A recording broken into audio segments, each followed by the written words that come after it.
Hello, thank you. So today I'm going to talk about something very basic for DBA work and very essential, database backups, and how in our company we have implemented our backup strategy for our quite large Oracle databases. Oh, it's not working. No, it's okay. So a few words about our company. So we are online gambling company. Here you can see a few of our brands. We are one of the biggest in Europe, now trying to get into US market also. Our biggest brand is Unibet. And a map where you can find our offices all around Europe, including US and Australia.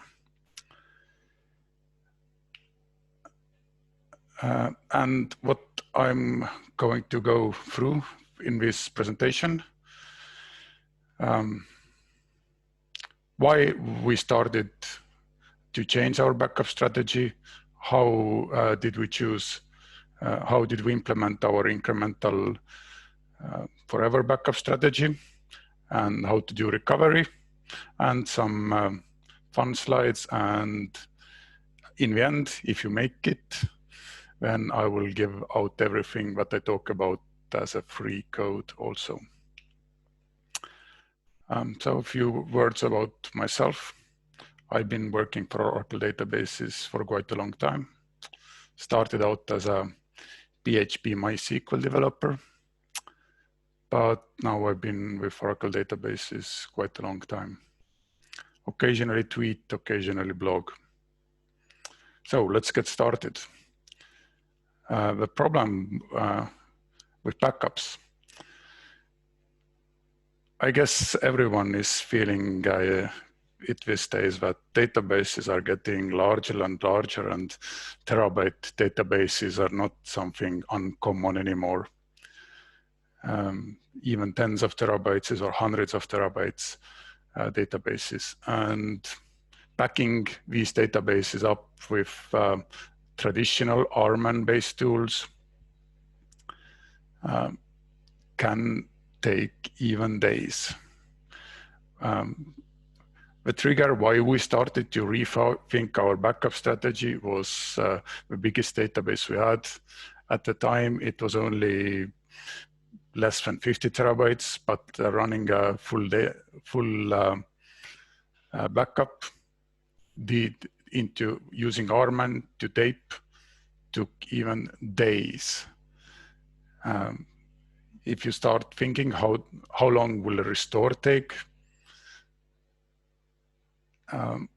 it would take at least the same amount of time or even more. And we were never really able to use our backups. We just completed them and they were just there, consuming space, and we could like do nothing useful with them. And since the databases were quite big, we were never really able to tell if we could actually restore our backups, since it took so long time to restore, and it required so much resources. Of course, you need to do a few times per year some restore tests, but it's not good enough just to do it a few times per year. So we started looking for solutions, how to improve our backups.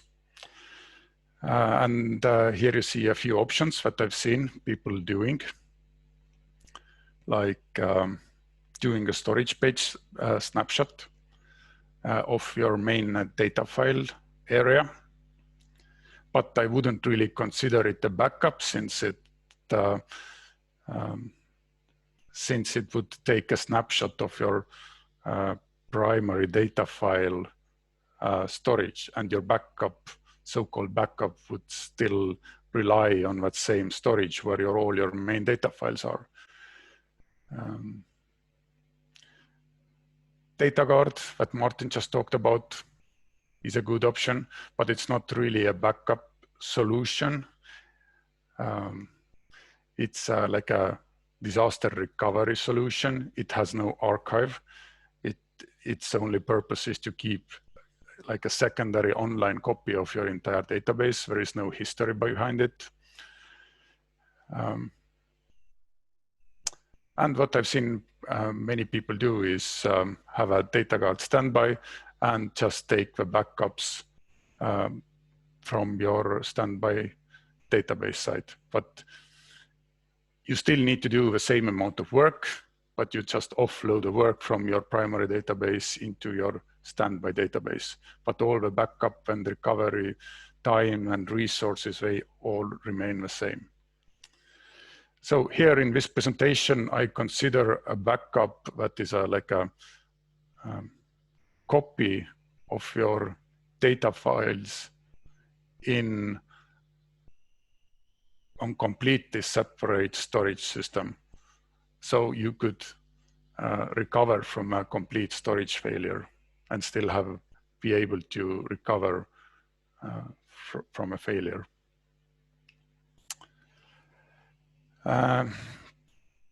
This is actually what discussion what we had our architects, that they asked that why would you actually need backups? Isn't replication, like online replication, like a standby database, good enough? But backup, there is a good, here you see a good quote from a really good book about how Google runs their site. And replication, yes, it's good, but it doesn't protect you from every kind of failure you can think of. It doesn't give you any history. If there is a corruption, if there is a logical corruption, it would be immediately replicated to your standby database. So if you think backups, you really need to think about how to protect yourself against any kind of corruption.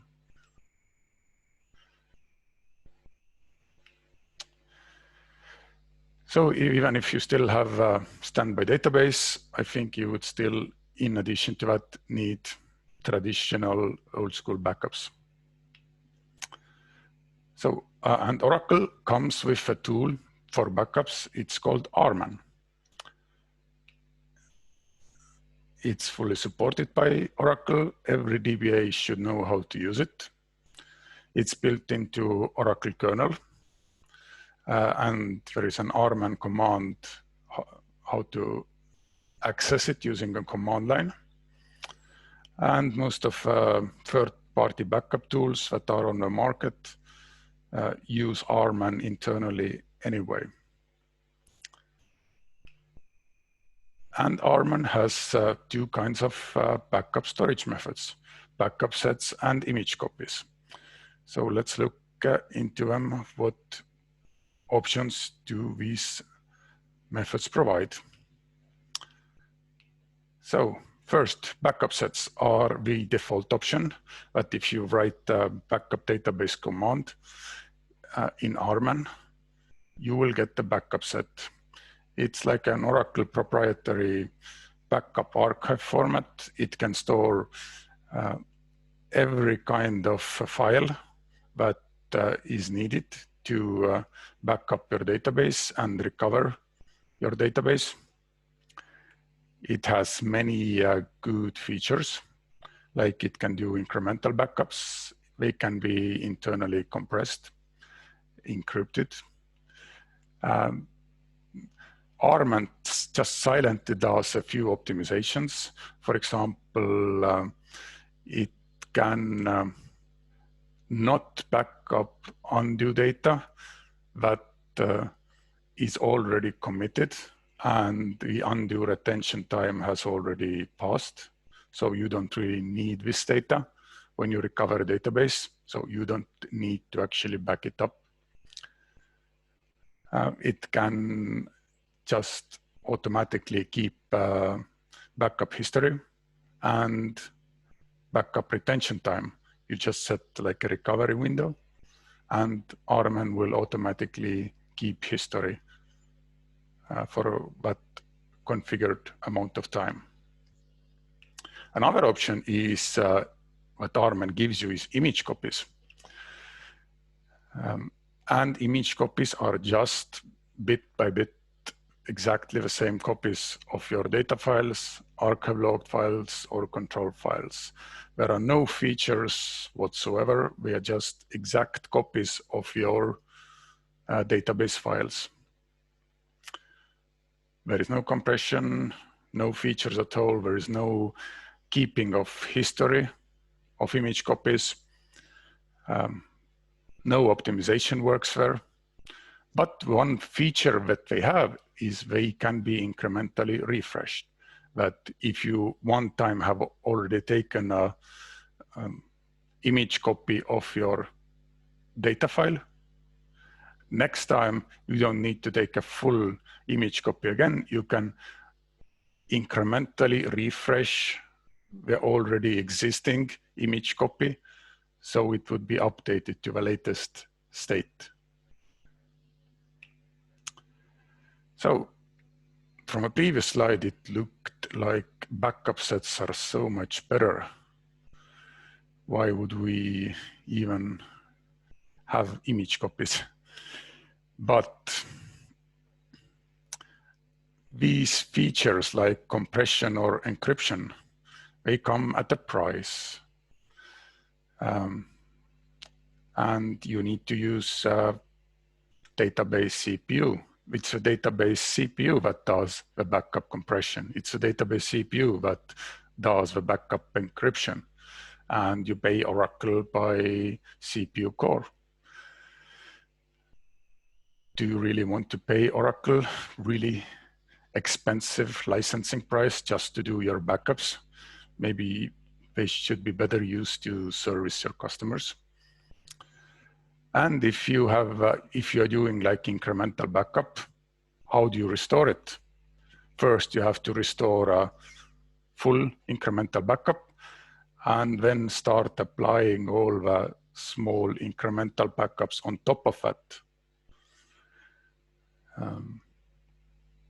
And only then you can start recovering the database, like applying archive logs on top of that. So the restoring incremental backup set can be quite slow. To make it faster, you can do more full backups, but that would waste more backup space for you. But if you have image copies, how to restore them? From RMAN, you execute switch database to copy. RMAN registers where all your image copies are located. If you execute switch database to copy, it does a quick dictionary update, repointing the live data files to image copies. And then you can execute recover database that will start applying all the archive logs to your image copy to make the database consistent so you could open it. So in a very simplest case, you are done. So it would be much faster to recover your database from an image copy. Image copies support a few database features. For example, block recovery. It's an enterprise edition feature that tracks with all the block changes that database has done. So your incremental backup would be taken much faster. So if you incrementally update your image copy backups, it would finish much faster. Duplicate database command. RMAN knows how to use image copies, but it doesn't have optimizations. For example, the undo optimization. because image copies need to be bit by bit exact copies of your main database data files. So how to create image copies, image copy backups of your database? Simplest RMAN commands, backup as copy database. So you need to add that as copy clause. You can take an image copy of entire database, the entire table space, specific data file, or you can configure the default backup to also be an image copy. So for that, you just append the 2 copies. So next time you execute backup database command, it will create an image copy for you.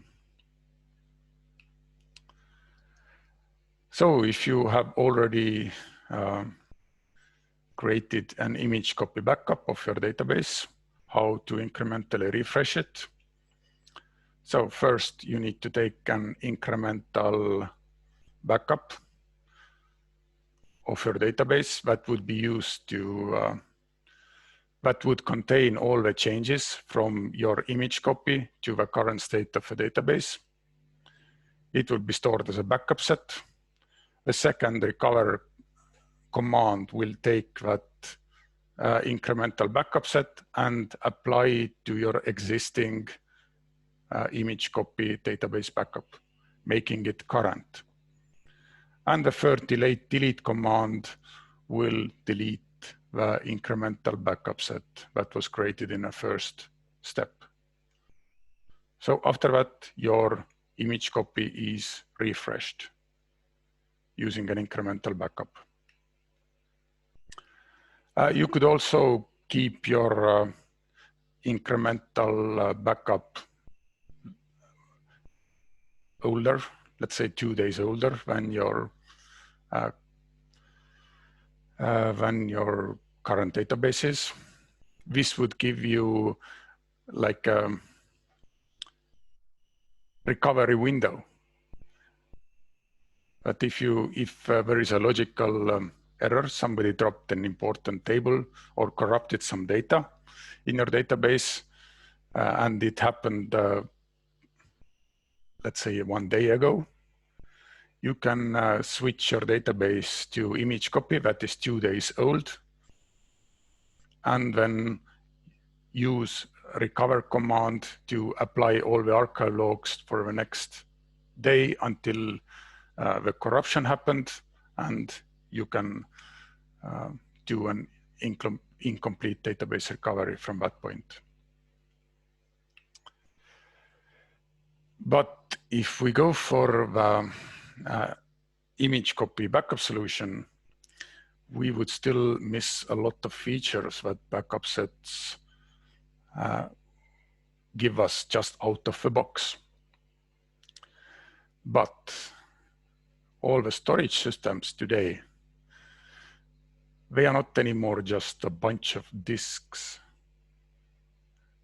They actually have quite a lot of features. They are quite smart, the storage systems. So they can do snapshots. They can do thin cloning. All the compression, deduplication, and the encryption, your database doesn't need to do it. You can leave all that work to your storage.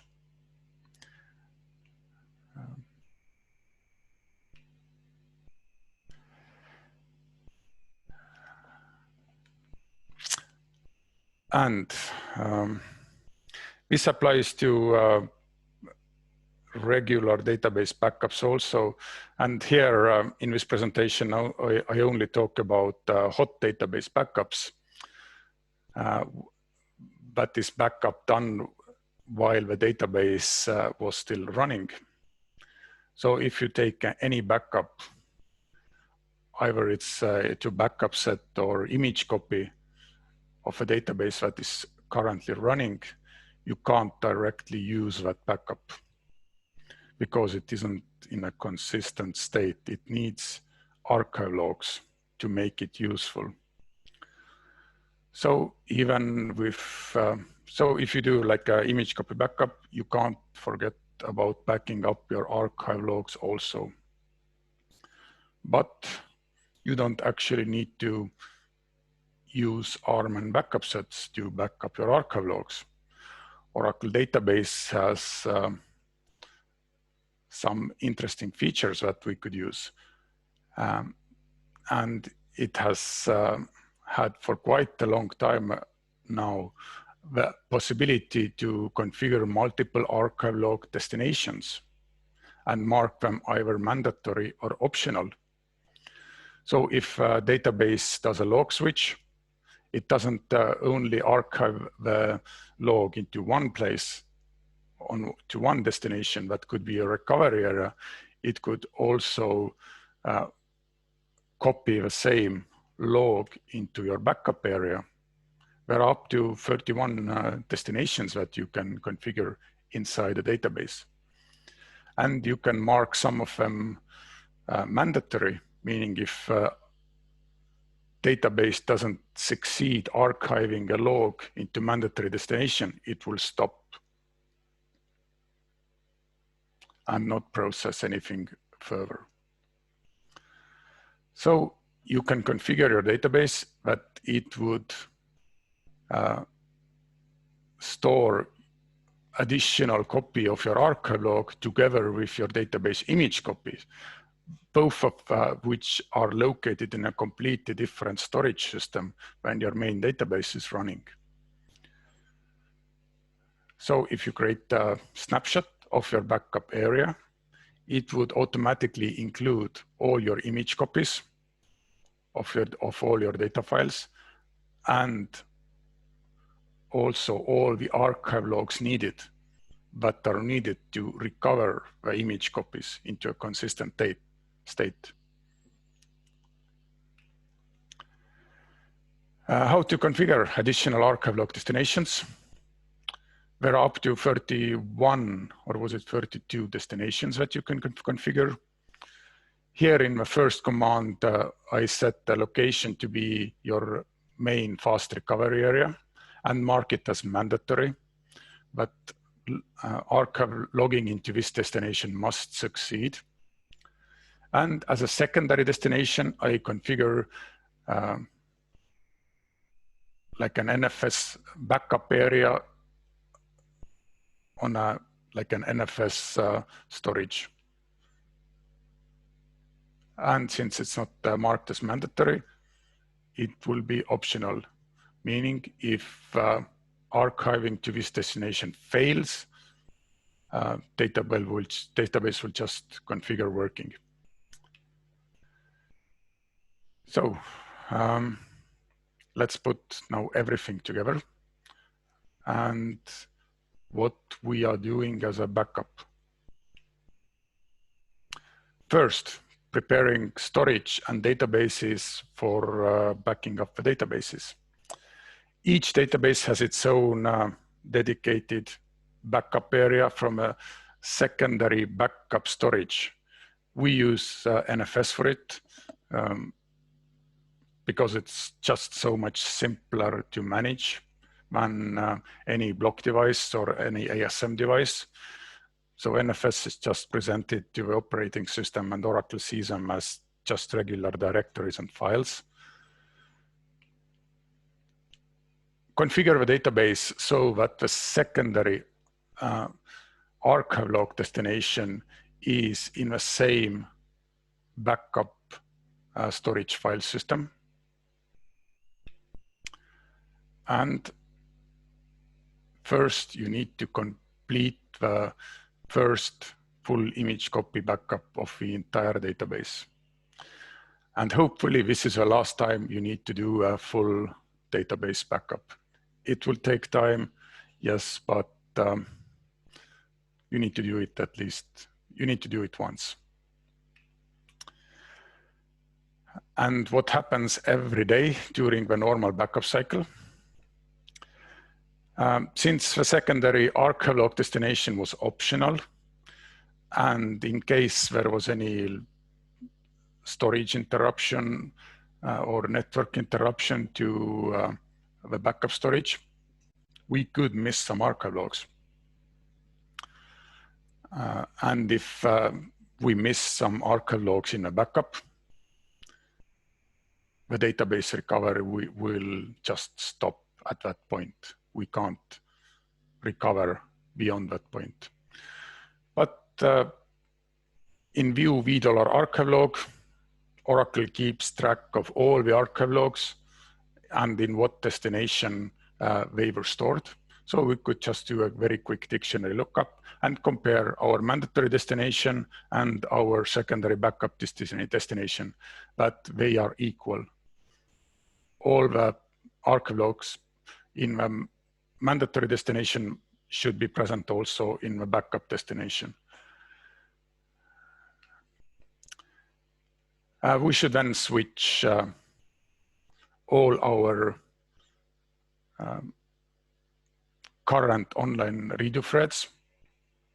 So we would finish the previous day's backup. And we will create a snapshot of the existing backup area to preserve the previous day's backup state for history. And after that, we can refresh our image copy backup to its current state today, to making it fresh and complete. And afterwards, we should switch all our online log threads again. So if the crash happens immediately after we finish our backup, but the database hasn't managed to do any log switches yet, then we could already use the backup we just created when we have all the archive logs also to recover the very latest backup.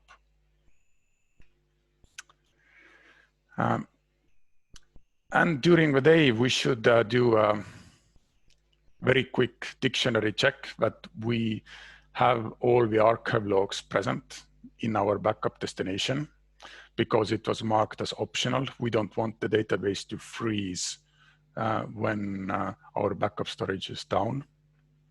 But if we miss any archive log, it stops the recovery at that point and we can't progress. But it's a very quick data dictionary lookup. We don't need to actually check the files that they are present. And if we see that some log is missing, we can just create an RMAN image copy of that missing archive log. And this is how it looks like as a picture. So LSs are the log switches that database does regularly as it's operating. Before we start our backup, we check that we have all the archive logs from previous day also present in our backup area. We do a log switch of all online log threads. We create a storage snapshot. After that, we can refresh the image copy, making it current, and do switch all our online log threads again. And during the day, multiple times, let's say once every 2 hours, once every 3 hours, we can do a very quick check that all our archive logs are present also in the backup area. So with that kind of system, how do you keep backup retention? Well, each snapshot you take of your backup area, it's a self-contained like a backup. And keeping a backup retention is just drop the snapshot from backup storage that you don't need. RMAN doesn't know anything about the storage snapshots. It just only sees the very latest state, but your storage does see all the history. And just drop the snapshot you don't need anymore. And you are not restricted to a continuous backup window anymore. For example, you can do something like keep one backup per month for a year, and for the last 30 or 60 days, keep every daily backup. Just drop the snapshot you don't need.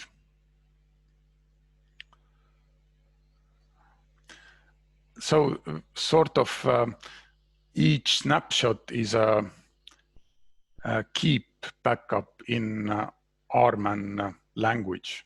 It's everything you need to restore your database is contained in that one single storage snapshot.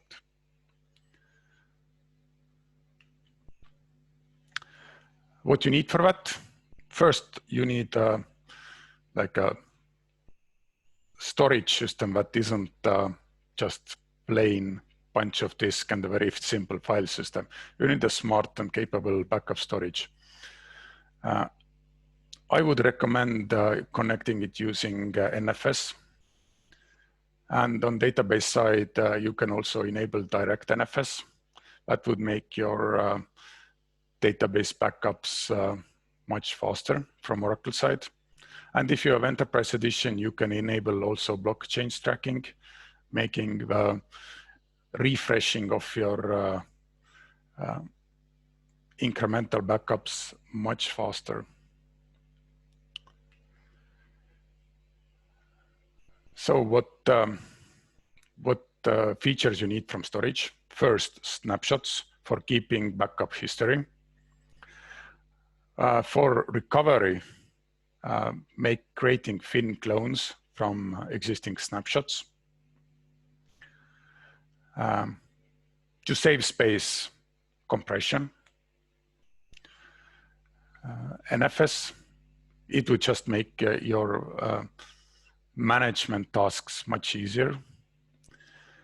And for automation, you need to somehow orchestrate these steps between while creating a database backup, what database does and what your storage must do.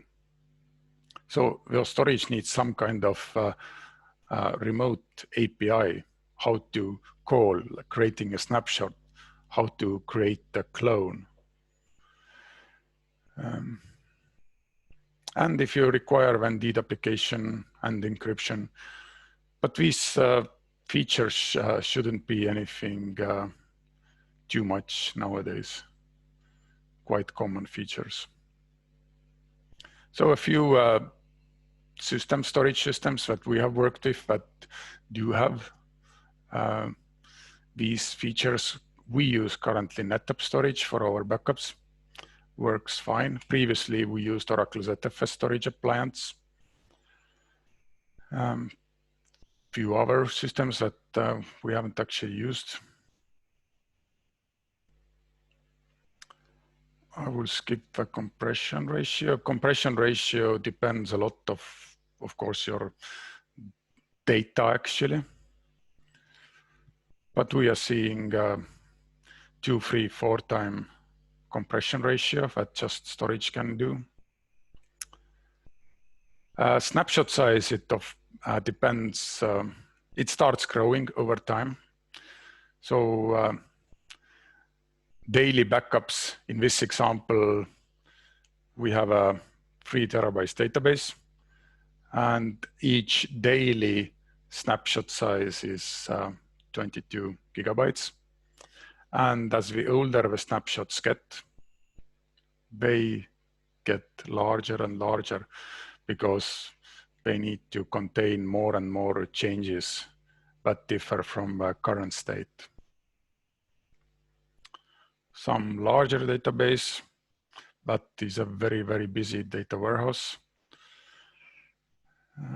So here we see like a monthly snapshots also getting into a terabyte ranges.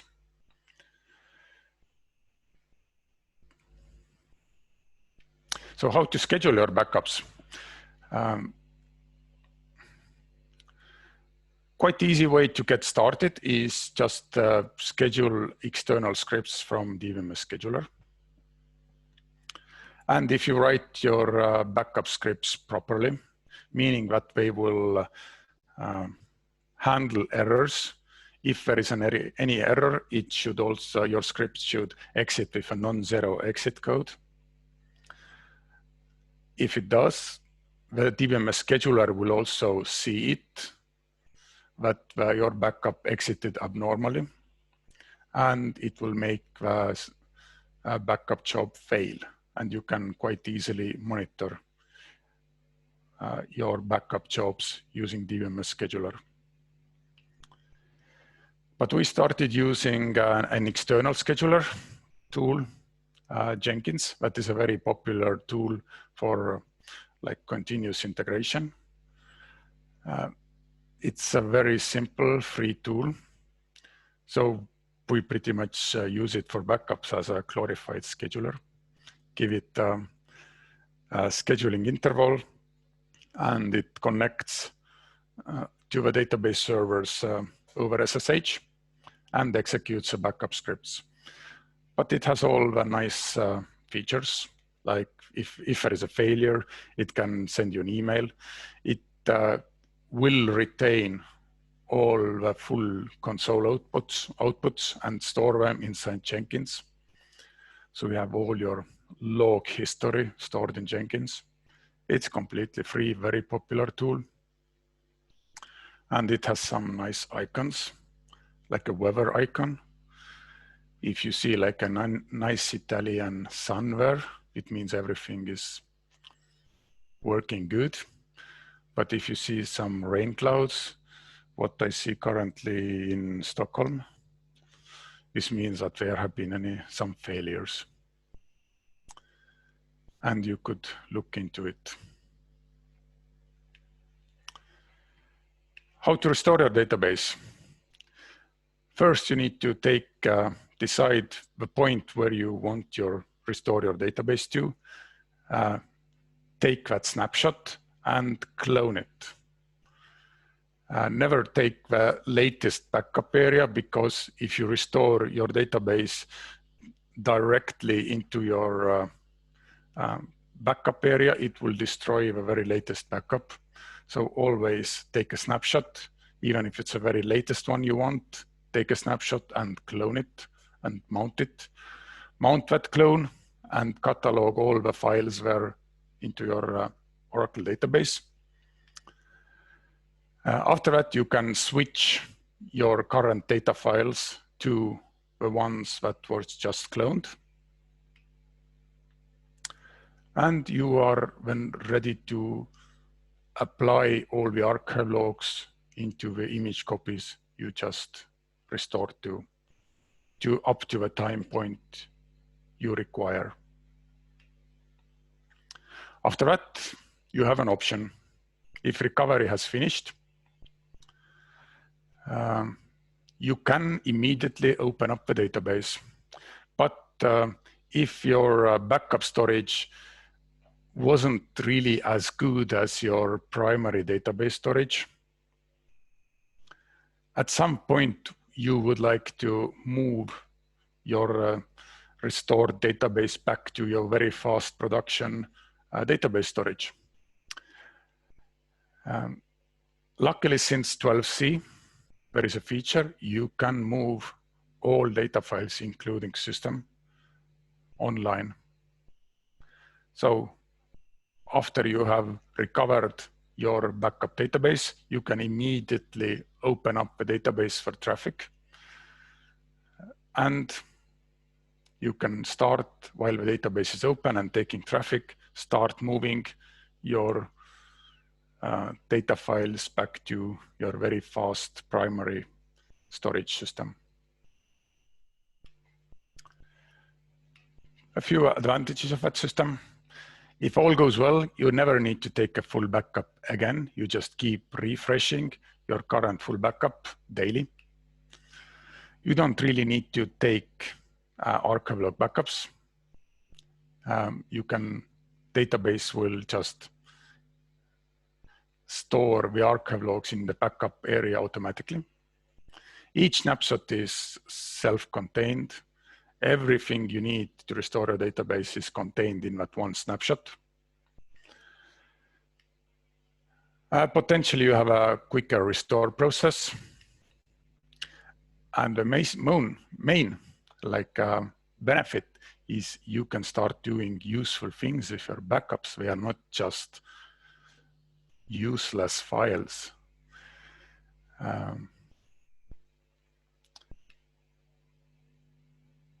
A few disadvantages. I will not. I've been too slow.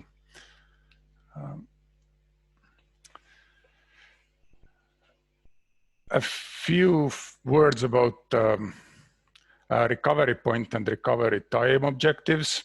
So recovery point is that how much data you can lose if you have a disaster. And in this case, it's pretty much limited to what is the latest archive log you have in your backup area.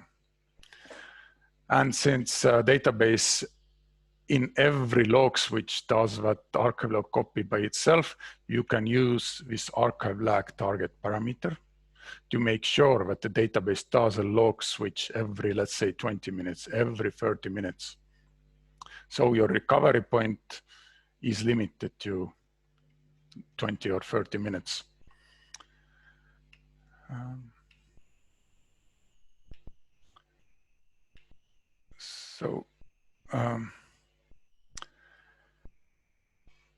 To make sure that your backups are actually useful, the only way to do it is you need to test your backups. Backup media can get corrupted. There can be damages to the data files. We even had an incident that a third-party backup product damaged their deed application database.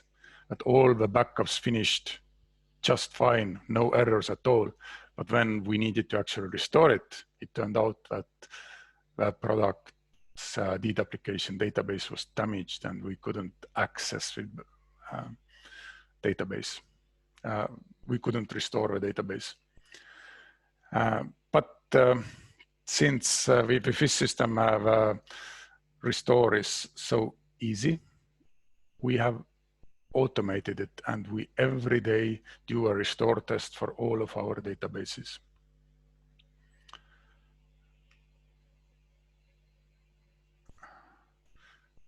You can use a backup to spin up virtual databases. For example, to give the developers a fresh copy of your production database. You can use it to, you can use your backups to create new data guard standbys. You can test any database upgrade or dangerous script you want to run, since spinning up a new database clone from your backup without doing anything with your primary database becomes so easy. You can do so much more testing on your database. This is just a fun slide. Oracle has a similar product, appliance for it. And in the end,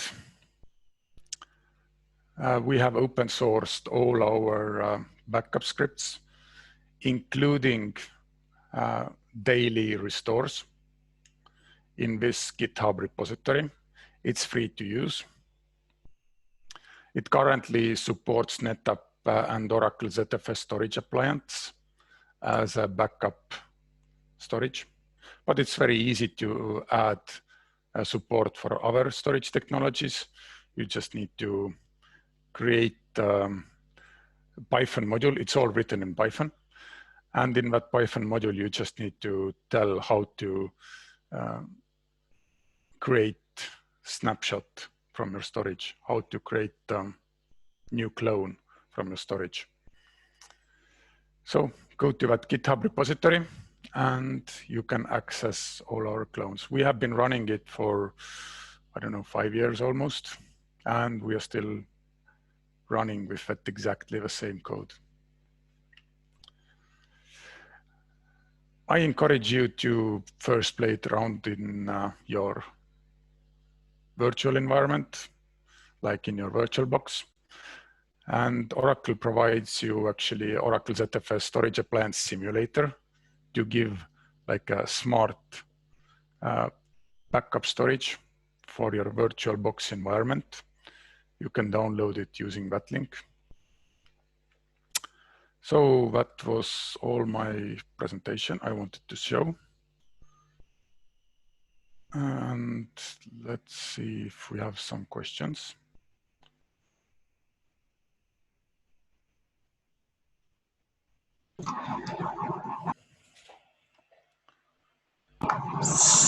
Yeah, there are a few questions waiting for you if you can see them.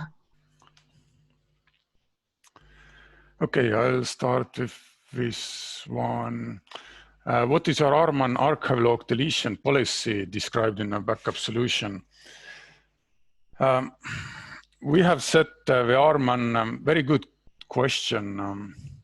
We have set actually RMAN archive log deletion policy to none because RMAN doesn't actually see all the historical archive logs present in the snapshots. And RMAN doesn't know that you actually have a backup of your archive logs. So we can't rely on any automatic archive log deletion systems that the database has.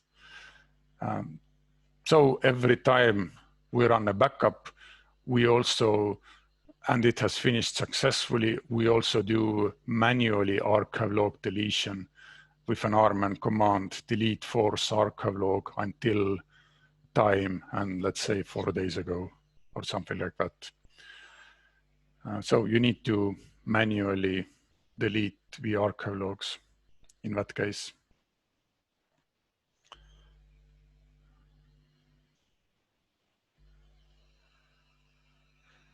What happened in case we have 6 incremental image copy backup not merged to full image copy backup and we switch database to copy? As I understand,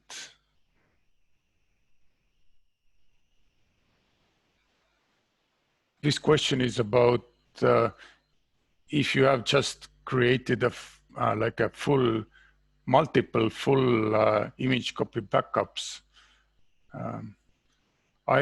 and when you switch database to copy, I think RMAN selects the latest one or the one closest to your recovery target and automatically switch to this image copy.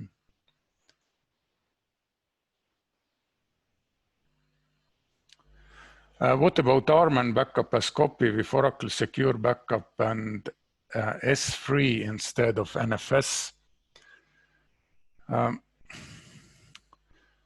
S3 doesn't have snapshots. So of course it would work, but I think you would lose quite a lot of good benefits. S3 cannot do snapshots. You can't really create any clones.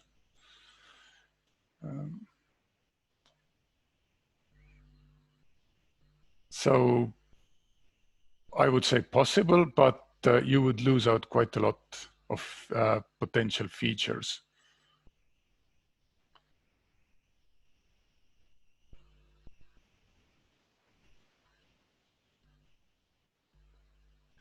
What software tools are you using for automation of RMAN backups and controlling your storage snapshot clone? We have created our own, and this is where I ended up my slides with. So you can,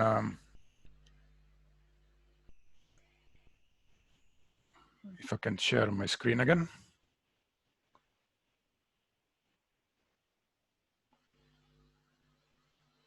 So from this GitHub repository, you can access all of our scripts, how we automate and control our backup process. including auto restore. But I think it's quite easy, and it was a really good exercise for me to write everything from scratch, since here is nothing really complicated. So I think it is quite a nice exercise to write this kind of orchestration system yourself also. All the features are built-in Oracle database RMAN features, but just need some extra help orchestration with your storage system.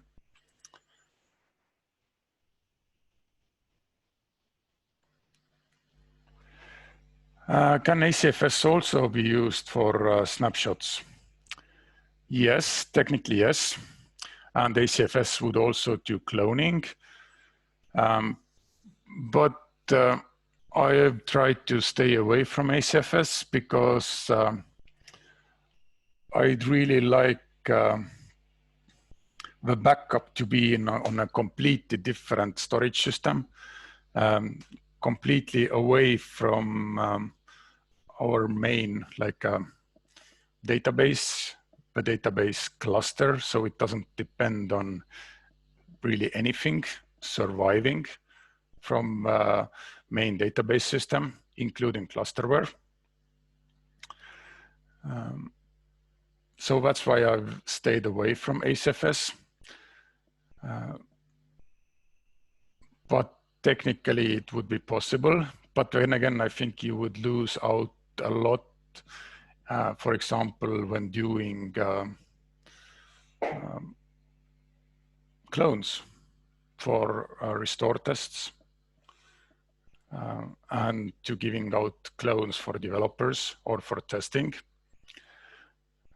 because you really do not want to use a host or database system that has access to primary production database files for your restore tests, because especially if you use Oracle managed files, then you can see that your restore database instance would try to delete some of your primary database files. So you would really want your restore machines, your restore test machines, to have no connection whatsoever with your production system when it's safe.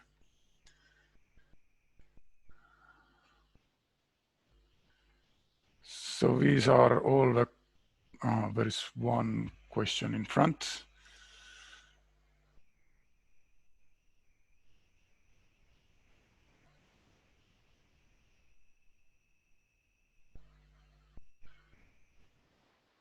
I don't really understand the question.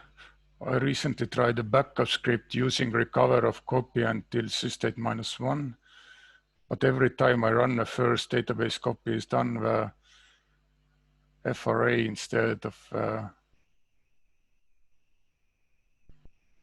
I will not respond to that live. I need to look into it. I can't understand the question right now.